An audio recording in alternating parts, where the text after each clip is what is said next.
హైదరాబాద్ నగరానికి సంబంధించి తెలంగాణ రాష్ట్ర రాజధాని హైదరాబాద్ బ్రాండ్ ఇమేజ్ను కాపాడుతూ పెరుగుతున్నటువంటి అర్బనైజేషన్కు అనుగుణంగా భవిష్యత్ తరాలకు ఒక ప్రణాళిక చేసుకొని దాదాపు 7,000 కోట్ల రూపాయలకు సంబంధించిన శంకుస్థాపనలు ప్రారంభం చేసుకుంటున్నటువంటి కార్యక్రమంలో గౌరవ ముఖ్యమంత్రి పట్టణ ప్రాంతాల్లో ప్రజలకు ఇబ్బందులు ఉండొద్దు అనేటువంటి పరిస్థితులలో రింగ్ రోడ్డు లోపల ఉన్నటువంటి వాళ్ళందరినీ ఒకే తాటి మీదకి తెచ్చి సమస్యలు పరిష్కరించాలనే సంకల్పంతో వచ్చినటువంటి గౌరవ ముఖ్యమంత్రి గారికి హైదరాబాద్ జిల్లా పక్షాన ఒకసారి హృదయపూర్వకంగా స్వాగతం తెలియజేస్తా ఉన్నాం.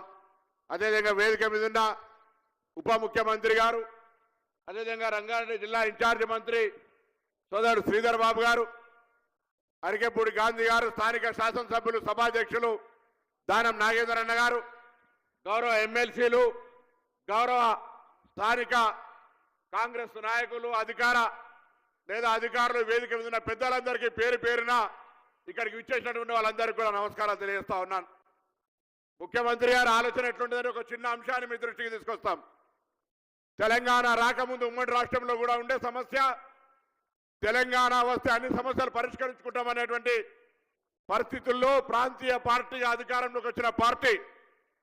హైదరాబాద్లో ఉన్నటువంటి కనీసం రాజ్భవన్ దగ్గర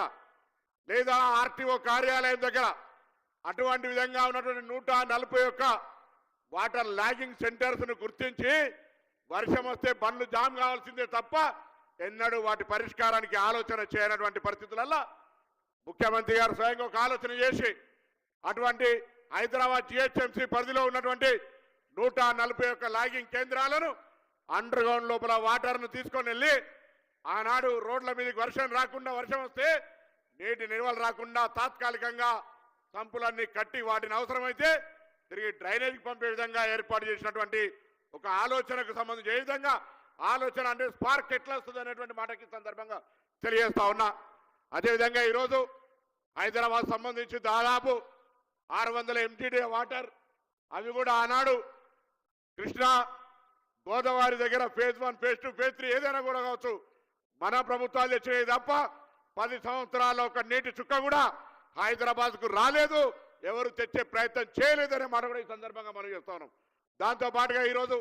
ఎస్టీపీలకు సంబంధించి కావచ్చు, ఇతరత్ర వాటర్ స్టోరేజ్ సంబంధించినటువంటి ట్యాంక్స్ నిర్మాణం కావచ్చు, అన్ని రకాల కార్యక్రమాలు జరుగుతూ ఉన్నాయి. అదేవిధంగా ఈరోజు మేము కూడా కొంత ప్రజాప్రతినిధుల బృందంగా అధికారులతో కలిసి సీఓలకు వెళ్ళిన ముఖ్యమంత్రి గారి ఆలోచన మూసికి సంబంధించిన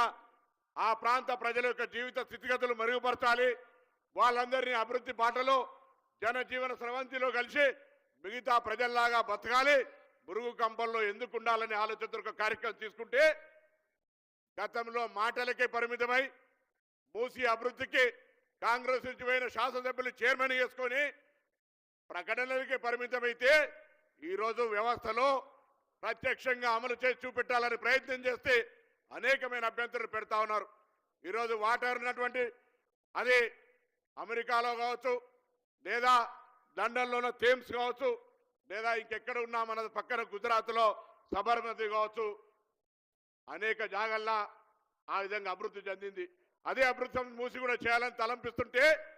అనేక రకమైన అవాంతరాలు వస్తాయి. కానీ నిజంగా కూడా భవిష్యత్తులో ఇలా బాపు ఘాట్ దాకా తీసుకునే కార్యక్రమం, దాని తరుపతి నల్గొండ జిల్లాలో ఉండేటటువంటి అక్కడి దాకా తీసుకునే కార్యక్రమం ద్వారా హైదరాబాద్ పాత నగరం కొత్త నగరం అని తేడా లేకుండా తెలంగాణ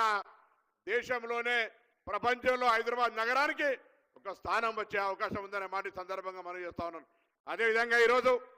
ఈ వేదిక ద్వారా ఈ ప్రాంతం నుంచి ప్రాతినిధ్యం వహిస్తున్న పార్లమెంటు సభ్యుడిగా కేంద్ర మంత్రిగా ఉన్న కిషన్ రెడ్డి గారు ఈ హైదరాబాద్ అనేది ఒక lakes and rock city, archaeology మినిస్టర్గా, టూరిజం మినిస్టర్గా ఉండే ఈ హైదరాబాద్ బ్రాండ్ ఇమేజ్కి సంబంధించి హైదరాబాద్ సంబంధించి ఒక్క రూపాయి కూడా నిధులు తీసుకురాకుండా, రాష్ట్ర ప్రభుత్వం బడ్జెట్లో నిధులు కేటాయించకుండా అనేక సందర్భాల్లో